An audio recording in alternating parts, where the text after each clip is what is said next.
قرآن کہتا ہے قو انفسکم و اہلیکم نارا، اپنے آپ کو اپنی اولاد کو آگ سے بچاؤ، دین کی طرف انہیں لے کے آؤ۔ بچے والدین سے دور کیوں ہوئے؟ اس لیے دور ہوئے کہ ہم نے دین کو پس پشت ڈال دیا، ہماری ترجیحات اور ہو گئی ہیں، ہمارے طریقہ کار بدل گئے ہیں، اور جدید ٹیکنالوجی کو ضرورت سے زیادہ وقت نے اولاد کو والدین سے دور کیا۔ کم عمری میں بچوں کے ہاتھوں میں ہم نے موبائل تھما دیے۔ پہلے بچے ماؤں کو تنگ کرتے تھے تو مائیں وہ تنگی برداشت کرتی ہیں اور ان کی تربیت کرتی تھی۔ موجودہ دور میں ان کو چپ کروانے کا سب سے بہترین انہوں نے طریقہ ڈھونڈ لیا ہے کہ موبائل ان کے ہاتھ میں تھما دیتے ہیں۔ اب بچہ ابتدا سے ہی موبائل کا اتنا عادی ہو جاتا ہے کہ اس کے بعد وہ نہ تو کسی کام کی طرف توجہ دے پاتا ہے اور نہ وہ اس سے باہر نکل پاتا ہے۔ تو موبائل کو غیر ضروری طور پر ہم نے ان کے ہاتھوں میں تھما دیا، اور جس کا سب سے بڑا نقصان یہ ہوا کہ آہستہ آہستہ جو اٹیچمنٹ ان کی آپ کے ساتھ ہونی چاہیے تھی وہ اٹیچمنٹ ان کی موبائل کے ساتھ ہو گئی، اور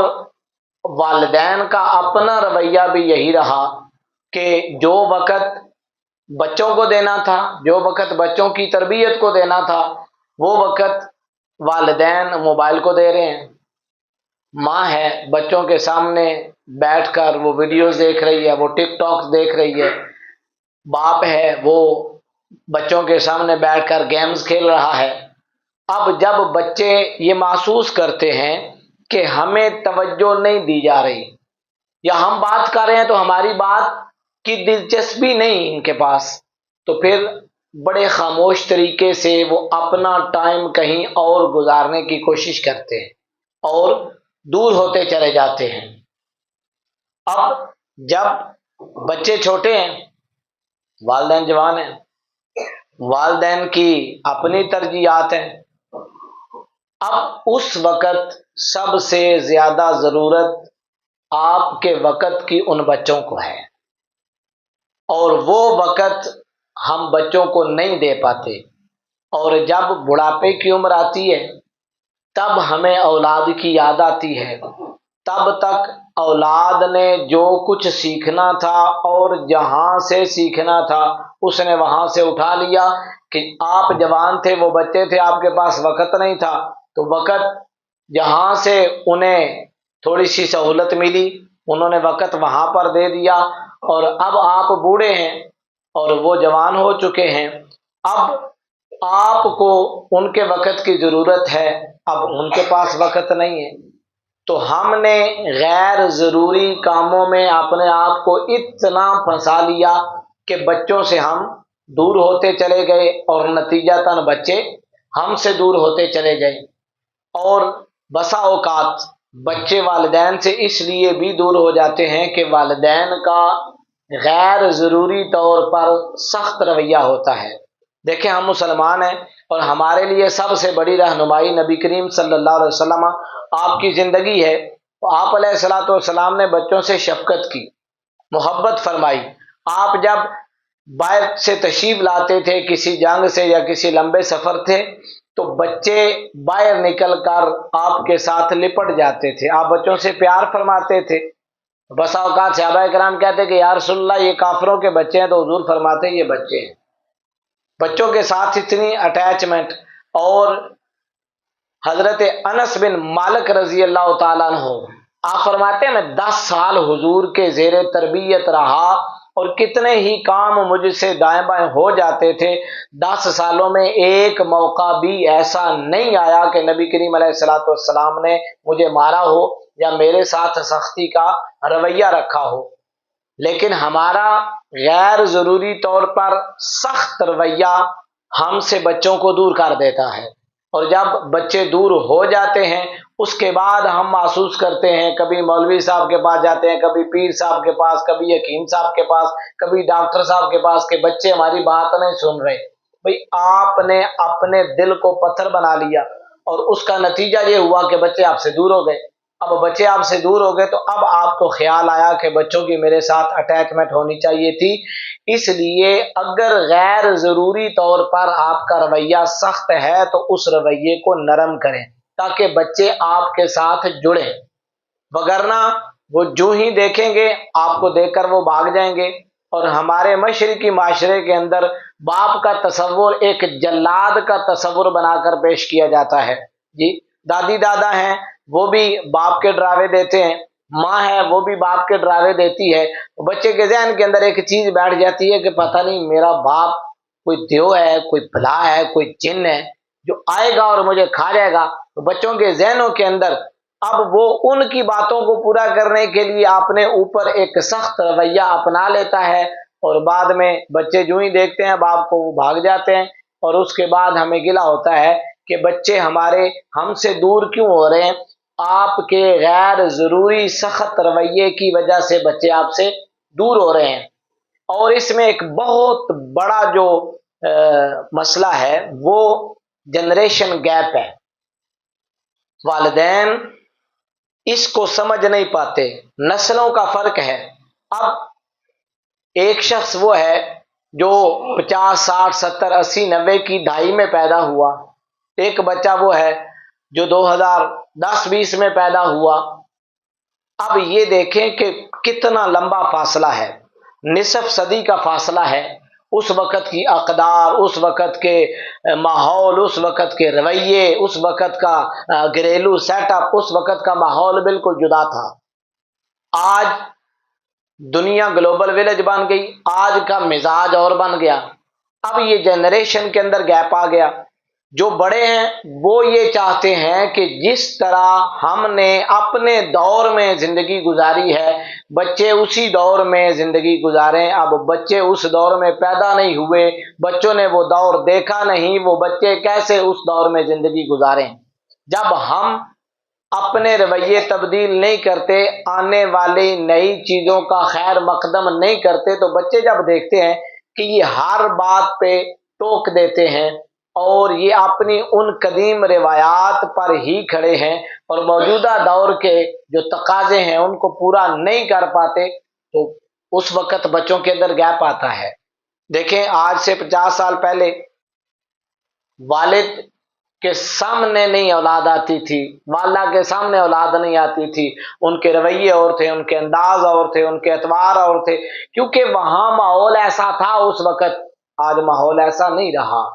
لہٰذا ہمیں بھی کچھ چیزوں پر کمپرومائز کرنا پڑے گا، وگرنہ بچے بڑے خاموش طریقے سے آپ سے دور ہوتے چلے جائیں گے۔ عملی طور پر ہم کمزور ہو گئے۔ عملی طور پر کیسے کمزور ہو گئے؟ ہم نے لیکچرزم کو ترجیح دی، ہم نے بچوں کو زبانی تربیت دی لیکن اپنا عملی نمونہ ان کے سامنے پیش نہیں کر سکے۔ دیکھیں قرآن کہتا ہے لما تقولون ما لا تفعلون، جو تم کرتے نہیں وہ تم کہتے کیوں ہو؟ بچے نقل سے سیکھتے ہیں، آپ کے لیکچر سے نہیں۔ آپ نے بچوں کے سامنے جو کیا بچوں نے آپ سے سیکھ لیا۔ سوسائٹی میں گئے، جو کچھ سوسائٹی نے کیا بچوں نے دیکھا، بچوں نے وہ سیکھ لیا، اور اس سیکھنے کے بعد پھر وہ بچے آپ سے دور ہو گئے۔ جب وہ دیکھتے ہیں نا کہ ابا جی ہمیں نماز کا کہتے ہیں لیکن جب اذان ہوتی ہے وہ خود بستر پر لیٹے ہوئے ہیں، خود جو ہے وہ آفس میں بیٹھے ہوئے ہیں، خود جو ہے وہ موبائل پر گیم کھیل رہے ہیں، اور بچے کو کہہ رہے ہوئے مسیتے نہیں گیا تو چل دفعہ ہو جلدی کر مسجد چلا جا۔ بچے جب دیکھتے ہیں کہ یہ مجھے تو حکم دیتے ہیں لیکن خود تو اسی طرح بیٹھے ہوئے ہیں، دوستوں کے ساتھ چائے پی رہے ہیں، تو پھر بچے کیا اثر لیتے ہیں؟ جب ماں موبائل پر ویڈیوز دیکھ رہی ہے، ٹک ٹاکس دیکھ رہی ہے، گیمز کھیل رہی ہے، تو وہ بچیوں کو جب کہے گی کہ تم نماز پڑھو تو بچیاں وہ کیسے پڑھیں گی؟ پریکٹیکلی طور پر ہم نے اپنا عملی نمونہ پیش نہیں کیا، ہمارا قول اور ہمارا فعل الگ الگ رہا، اس کے اندر تضاد آ گیا۔ جب بچے یہ دیکھتے ہیں تو پھر آہستہ آہستہ وہ دور ہونا شروع ہو جاتے ہیں کہ یہ لوگ عملی لوگ نہیں ہیں، انہوں نے بس لیکچر میتھڈ سیکھا ہے کہ ہم نے دوسروں کی اصلاح کرنی ہے، خود کچھ بھی نہیں کرنا۔ اور اسلام میں اولاد اور والدین کا جو ایک تعلق تھا تربیت کا، وہ تعلق ختم کر دیا۔ اب بچوں کو پالا جاتا ہے، تربیت نہیں کی جاتی۔ دیکھا جاتا ہے کہ ہمارے بچوں کے پاس دنیا کی تمام سہولتیں میسر ہیں یا نہیں، بس سہولتیں بچوں کے پاس پوری ہونی چاہیے، تربیت کا کھانا بالکل ہی خالی ہوتا ہے۔ بچے کی تربیت کرنے کی سب سے بہترین عمر ہے 7 سال۔ 7 سال سے پہلے پہلے آپ بچے کو جس طرح موڑنا چاہیں آپ موڑ سکتے ہیں۔ ہمیں ہوش آتی ہے جب بچے 18 سال کے ہو جاتے ہیں، اس کے بعد ہم کہتے ہیں کہ بچہ جو ہے وہ قابو سے باہر ہے۔ بھئی قابو سے کیسے نہ باہر ہو؟ اسلام نے کہا تھا 7 سال کی عمر میں نماز کا حکم دو، تم نے دیا نہیں دیا؟ انہوں نے کہا تھا جب 10 سال کا ہو جائے اس وقت ڈنڈا اٹھا لو اگر نہ پڑے تو۔ 3 سال زبان سے کہہ دیا ہے نا، اب اس کو پابند ہو جانا چاہیے۔ 10 سال میں آپ ڈنڈا اٹھا لیں، آپ نے نہیں اٹھایا، 18 سال کی عمر میں جب آپ اٹھائیں گے تو وہ ڈنڈا اٹھا کے آپ کے سر پہ مارے گا، اس لیے کہ وہ وقت گزر گیا، آپ کو اس وقت ٹائم ہی نہیں تھا۔ اب جب آپ کی بڑھاپے کی دہلیز پر پہنچ گئے تب آپ کو خیال آیا کہ بچوں کی تربیت کا۔ دیکھیں اس میں ایک بہت بڑا جو عنصر ہے کہ غیر ضروری طور پر ہم اپنی کمائیوں کے اندر اتنے مصروف ہو گئے ہیں کہ سہولیات اکٹھی کرنے کے لیے، دیکھیں ضرورت تو ہر انسان کی پوری ہو رہی ہے نا، ضرورت ہے لباس، ضرورت ہے کھانا، ضرورت ہے مناسب مکان، ضرورت ہے مناسب سواری، اللہ تعالیٰ نے دے دی۔ آگے بڑھنے کی غیر ضروری دوڑ نے بچوں کی تربیت کو پیچھے کر دیا۔ اب جب والدین دیکھتے ہیں کہ اپنے سہولیات کم ہیں، ہم ایک دوسرے کے ساتھ اپنا موازنہ کرتے ہیں، اور موازنہ کرنے میں جب ہم دیکھتے ہیں نا کہ ہم فلاں سے بہت پیچھے رہ گئے، فلاں آگے نکل گیا، تو پھر ہم اپنا ملک چھوڑ کے باہر چلے جاتے ہیں۔ ملک چھوڑ کے جب باہر چلے جاتے ہیں تو اولاد کے سر سے والدین کا یا والد کا سایہ اٹھ گیا۔ جب والد کا سایہ اٹھ گیا تو والدہ کا ایک حد تک کنٹرول رہتا ہے بچوں کے اوپر، اس کے بعد ختم ہو جاتا ہے۔ 8-10 سال کی عمر تک وہ بچوں کو کچھ ڈانٹ ڈپٹ کر کے گزارا کر لیتی ہے، لیکن جب بچے باہر کی سوسائٹی کے اندر گھل مل جاتے ہیں، ماں کا جو کنٹرول ہے وہ کمزور ہونا شروع ہو جاتا ہے۔ اس کے بعد والد گرامی جو ہے وہ پوچھیں جی ہاں جی کتنا عرصہ باہر رہے ہو؟ میں جناب 30 سال باہر رہا، میں 40 سال باہر رہا۔ مجھے وہ واقعہ یاد آ رہا ہے کہ میں کسی جگہ کھڑا تھا تو ایک بزرگ آئے اور انہوں نے مجھ سے سلام دعا کی، اور اس کے بعد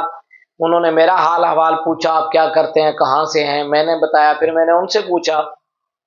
وہ کہنے لگے کہ میں تو بس ایک ناکام انسان ہوں۔ میں نے کہا ماشاءاللہ سفید ریش ہے، آپ ناکام کیوں ہیں؟ کہنے لگے کہ بیٹا بات یہ ہے کہ میں 30 سال عرب کنٹری میں بیرون ملک رہا، تو واپس آیا تو 2 چیزیں مجھے تحفے میں ملی، ایک بوڑھی ہوئی بیوی اور ایک بگڑی ہوئی اولاد۔ یہ میری زندگی کا حاصل ہے، یہ میری زندگی کا نتیجہ ہے کہ جن کی جسمانی ضرورت کے لیے میں نے اپنے آپ کو بوڑھا کر لیا، جب میں واپس آیا تو وہ بالکل بگڑ چکے تھے۔ ساری زندگی ان کے ساتھ جو ایک تعلق ہونا چاہیے تھا، میں تو ان کے لیے تحفے بھیجتا رہا، آج گاڑی آ رہی ہے، کل ان کی وہ فرمائش پوری ہو رہی ہے، پرسوں ان کے لیے موبائل آ رہا ہے، وہ سہولیات کے اندر آگے چلے گئے، اور میں جب واپس آیا اب نہ مجھ سے بات کر کے کوئی راضی ہے، نہ انہیں یہ پتا ہے کہ میں بوڑھا ہوں اور میری ضروریات کیا ہیں۔ تو جب ہم غیر ضروری طور پر اپنے معاشی مسائل میں اتنے محو ہو جاتے ہیں کہ بچوں کے سر سے سال ہا سال تک دور رہتے ہیں، تو پھر یہ مسائل بنتے ہیں اور معاشرے میں برائی بڑھتی ہے۔ اسی لیے ہمارے استاد فرمایا کرتے تھے کہ میرا مفتی صاحب کے بچوں، اب آپ جب جائیں گے آپ کی شادیاں ہو جائیں گی، بہت سارے بچے ایسے بھی ہوں گے جن کی یہ خواہش ہوگی کہ وہ ملک چھوڑ کر باہر جائیں اور اچھے پیسے کمائیں۔ میری ایک نصیحت ساتھ لے جاؤ کہ جب بھی آپ باہر جائیں کوشش کریں کہ اپنی بیوی کو بھی ساتھ لے جائیں، اور اگر بچے ہیں تو بچوں کو بھی ساتھ لے جائیں، ان کے ساتھ رہیں، ان کے ساتھ زندگی گزاریں، تاکہ آپ ایک اچھی نسل کی تربیت کر سکیں۔ وگرنہ جہاں سے انہیں جو تربیت ملے گی، جہاں سے جو عقیدہ ملے گا، جہاں سے جو نظریہ ملے گا وہ اٹھا لیں گے۔ دیکھیں بچے معاشرے کے رحم و کرم پر ہوتے ہیں، جب والد صاحب آتے ہیں والد صاحب کی کوشش ہوتی ہے کہ جو میرا عقیدہ ہے، جو میرا نظریہ ہے، بچے اس کے مطابق چلیں۔ بچے کو جو مسلک نظر آتا ہے، جو عقیدہ نظر آتا ہے، جو کلچر اور ماحول نظر آتا ہے وہ اٹھا لیتے ہیں، اس لیے کہ باپ تو خود سر پہ موجود نہیں ہے، تو جب وہ سر پہ موجود نہیں ہے تو جہاں سے اسے سیکھنے کے لیے ملا وہ اس نے اٹھا لیا۔ اس کے بعد غیر ضروری آزادی، ہم اپنے بچوں کو آزاد دیکھنا چاہتے ہیں، ہم نے چیک اینڈ بیلنس ختم کر دیا۔ ابھی آپ چلے جائیں جی ٹی روڈ پر، آپ کو پتہ چل جائے گا گھروں سے بچے یہ کہہ کر کے ہم نماز پڑھنے کے لیے جا رہے ہیں یا فلاں کام کے لیے جا رہے ہیں نکل آتے ہیں، اور یہاں وہ ون ویلنگ کر رہے ہیں یا موٹر سائیکل کے اوپر لیٹ کر انہوں نے ریس لگائی ہوئی ہے اور والدین کو پتہ ہی نہیں ہے، وہ اسی میں خوش ہیں کہ بچے جو ہے وہ گئے ہوئے ہیں، اب وہ لیٹ آتے ہیں تو سوال کرنے کی جرت نہیں کہ مزاج بگڑ جائے گا۔ اس لیے یہ جو غیر ضروری آزادی ہے اس نے ہمیں بچوں سے دور کر دیا، اور جب ہم بچوں کے سامنے اپنے والدین کا ادب و احترام نہیں کرتے تو وہ بچے سیکھ جاتے ہیں، کل کو وہ آپ کا بھی ادب و احترام نہیں کریں گے۔ ان کے پاس ایک بہت بڑی دلیل آ گئی ہے، تسا کتنا کا اپنے والدین دا ادب کیتا اساں تکیا، تسا بھی والد صاحب نال اسی طرح ہی گلاں کر دے سو، تسا بھی اپنی والدہ نال اسی طرح ہی گلاں کر دے سو، آپ بھی ساس سسر کے ساتھ یہی رویہ رکھتے تھے، آپ کو بھی چھوٹے اور بڑے کی کوئی تمیز نہیں تھی۔ عملی طور پر آپ نے بچوں کے سامنے وقتی طور پر تو اپنے دل کو تسکین دے دی، کسی کے خلاف باتیں کر کے، کسی کے ساتھ سخت رویہ رکھ کے، کسی کو گالم گلوچ کر کے، کسی کے ساتھ بدتمیزی کر کے، وقتی طور پر ہو سکتا ہے کہ آپ نے اپنے دل کو سکون دے دیا ہو، لیکن کل کو وہی رویہ جب آپ کے سامنے آئے گا، کل کو وہی بچے جب آپ کے سامنے بدتمیزی کریں گے، آپ کے سامنے گالم گلوچ کریں گے، اس وقت سوائے آنسو بہانے کے آپ کے پلے کچھ نہیں ہوگا۔ اس لیے اپنا آپ ماریں، بچوں کے سامنے بڑوں کے ادب، بڑوں کے احترام کا خیال رکھیں، بچوں پر شفقت کریں، نتیجتاً بچے بھی ایسا ہی کریں گے۔ اور غیر ضروری طور پر میاں بیوی کے بات بات پر جھگڑے بچوں کو ذہنی طور پر اتنی کوفت دیتے ہیں کہ بچے آہستہ آہستہ اپنے والدین سے دور ہونا شروع ہو جاتے ہیں، اور ہر وقت گھروں میں ڈرامے چل رہے ہیں اور بچے ڈراموں سے سیکھ رہے ہیں، اور ہمارا جو رائٹر ہے وہ بچوں کو کیا سکھا رہا ہے؟ آپ دیکھیں ہمارے ہاں تو جو ڈرامے چلتے ہیں سوائے لڑکے اور لڑکی کی محبت کے اور کچھ ہے ہی نہیں، نہ گھر کے کام کاج، نہ تربیت، نہ معاشرہ، بس محبت، فلاں فلاں کے ساتھ محبت کر رہا ہے اور اسی پر پورا ڈرامہ بن گیا، فلاں کی فلاں کے ساتھ شادی ہو گئی ہے لیکن محبت اس کے ساتھ ہے، بالآخر جو ہے وہ اپنی محبت اس کو مل گئی۔ تو وہ ڈرامے دیکھ دیکھ کر ہمارے بچے، ہماری بچیاں وہ یہ سمجھنا شروع ہو گئے ہیں کہ بس اسی کا نام زندگی ہے، اس کے علاوہ کچھ بھی نہیں ہے، حالانکہ عملی زندگی اس سے بالکل مختلف ہے۔ جو لوگ زندگی گزار رہے ہیں، گزار کے آئے، وہ سمجھتے ہیں کہ عملی لائف اس سے بالکل مختلف ہے، وہ ڈرامائی لائف صرف کیمرے کی حد تک ہے، لیکن حقیقت میں یہ بالکل الگ انداز ہے۔ اور بچوں کا ہم غیر ضروری طور پر دوسروں سے موازنہ کرتے ہیں، کمپیریزن کرتے ہیں، فلاں دیکھ کہاں نکل گیا اور تو کہاں کھڑا ہے، جی ذہنی طور پر بچوں کو پریشان کرتے ہیں، حوصلہ شکنی کرتے ہیں۔ بھئی اگر کوئی آگے پہنچ گیا ہے تو اس کے پیچھے کے حالات اور ہیں، آپ اگر کسی وجہ سے تھوڑے سے پیچھے ہیں تو آپ کے گھریلو حالات اور ہیں، اور آگے پیچھے نکل جانا ہمارے ذہن میں پیسے کے اعتبار سے، بس فلاں کی گاڑی بڑی ہو گئی ہے، فلاں کی کوٹھی بڑی ہو گئی ہے، فلاں کی نوکری بڑی ہو گئی ہے، فلاں پیسے زیادہ کما رہا ہے۔ دیکھیں انسانی اقدار اور انسانی اخلاق میں بچہ آگے جانا چاہیے، ہمارے رویے اور ترجیحات بدل گئے، ہم کہتے ہیں کہ حلال کا کمائے یا حرام کا کمائے، پیسوں میں ہماری اولاد آگے ہونی چاہیے، انسانیت کا اس کو پتہ ہو یا نہ ہو، ہماری یہ کوئی ترجیحات نہیں ہے۔ اور ہم تربیت کا آغاز دیش سے کرتے ہیں، جس طرح میں نے پہلے کہا، ہمیں تربیت کا خیال اس وقت آتا ہے کہ جب وہ رویے واپس پلٹ کر ہمیں وصول ہونا شروع ہو جاتے ہیں نا، جو فصل ہم نے بچپن میں کاشت کی تھی، جب وہ کاٹنے کا وقت آتا ہے تب ہمیں خیال آتا ہے کہ اب جو ہے نا وہ بچے بات نہیں مان رہے۔ بھئی آپ نے دین اسلام سے دور کیا ان کو، آپ نے نہ خود سیکھا نہ انہیں سکھایا، ہر وقت آپ نے کہا کہ یہ دقیانوسیت ہے، نہ آپ نے علماء کی صحبت میں ان کو بٹھایا، نہ آپ خود بیٹھے، نہ آپ نے دینی کتابیں گھر کے اندر رکھی، نہ دینی پروگرام بچوں کو گھر کے اندر دکھائے، نہ قرآن کے بارے میں بتایا، نہ سنت کے بارے میں بتایا، نہ حدیث مبارکہ کا علم دیا، اور بچے جو کچھ تھا وہ صرف مادی دنیا سے سیکھتے رہے، جو کچھ انہوں نے سیکھا وہ بعد میں وہ آپ کے سامنے آ گیا۔ اب آپ دیکھتے ہیں کہ وہ سارا دن گھومتا پھرتا ہے لیکن قرآن کی تلاوت نہیں کرتا، تھوڑا سا پیچھے چلے جائیں نا، یہ جتنے بھی لوگ بیٹھے ہوئے ہیں فجر کی نماز کے بعد رمضان المبارک کے علاوہ بھی گھروں کے اندر ماحول یہ تھا کہ سارے قرآن پاک لے کر بیٹھتے تھے اور کہتے تھے ہم سبق پڑھ رہے ہیں، یعنی اس کو وہ سبق سمجھتے تھے کہ یہ زندگی کا سبق ہے جو ہم نے لینا ہے۔ اگر کوئی نہیں نہ پڑھا ہوا تو وہ بھی لے کے بیٹھ جاتا تھا اور کم از کم انگلی پھیرتا رہتا تھا کہ ہم اس کے ساتھ جڑے رہیں، ہماری نجات اس کے ساتھ ہے۔ آج کے دور میں دیکھیں بچوں کے ہاتھوں سے قرآن نکل گیا، قرآن کی جگہ پر موبائل آ گیا، اور وہ تربیت جو قرآن نے کرنی تھی وہ موبائل کر رہا ہے۔ تو اب نتیجہ آپ کے سامنے ہے، جب آپ قرآن نہیں کھولیں گے بچوں کے سامنے تو آپ کیسے امیجن کر سکتے ہیں کہ بچے بھی آپ کے سامنے قرآن کھولیں گے؟ بچوں کے سامنے ہم نے جھوٹ بولا، بچوں کے سامنے ہم نے وعدہ خلافی کی، ہم نے کہا کہ آپ یہ کام کریں تو آپ کو یہ مل جائے گا، اور جب وہ کام کر چکا اس لالچ میں تو آپ نے کہا میں نے تو تمہیں ترغیب دینے کے لیے کیا تھا۔ اب بچے کا اعتبار اٹھ گیا، اب بچے کا اعتبار اٹھ گیا کہ یہ تو کرتے رہتے ہیں، ویسے ہی آپ دوبارہ کہیں گے نا کہ آپ کو یہ ملے گا، وہ کچھ بھی نہیں کرے گا، اسے پتا ہے کہ یہ ویسے ہی ٹلے مارتے رہتے ہیں، کرتے ورتے کچھ نہیں ہے۔ تو جھوٹے وعدے نہ کریں بچوں سے، بچوں کے سامنے جھوٹ مت بولیں۔ یہ تمام چیزیں آہستہ آہستہ اولاد کو والدین سے دور کر رہی ہیں، لہٰذا اگر آپ اپنے بچوں کی اچھی تربیت چاہتے ہیں اور آپ یہ چاہتے ہیں کہ آپ کے بچے آپ کے ساتھ جڑ کر رہیں تو انہیں اپنا دوست بنائیں، ان کی عمر کو سمجھیں، ان کے ماحول کو سمجھیں، ان کے رویے کو سمجھیں۔ جو دوستی ان کی باہر ہے وہ دوستی ان کی گھر کے اندر ہونی چاہیے۔ گھر کے اندر ایک خاموش قسم کی دوری رہتی ہے، اور بالآخر ہم یہ تصور کر رہے ہوتے ہیں کہ بچے سیکھ رہے ہیں۔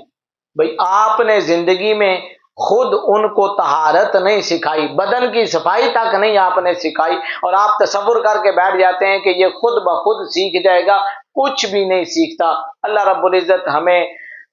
اسلام کے ساتھ جڑنے کی توفیق عطا فرمائے اور اپنی اولاد کی تربیت اسلامی اقدار پر کرنے کی توفیق عطا فرمائے۔ وآخر دعوانا الحمدللہ۔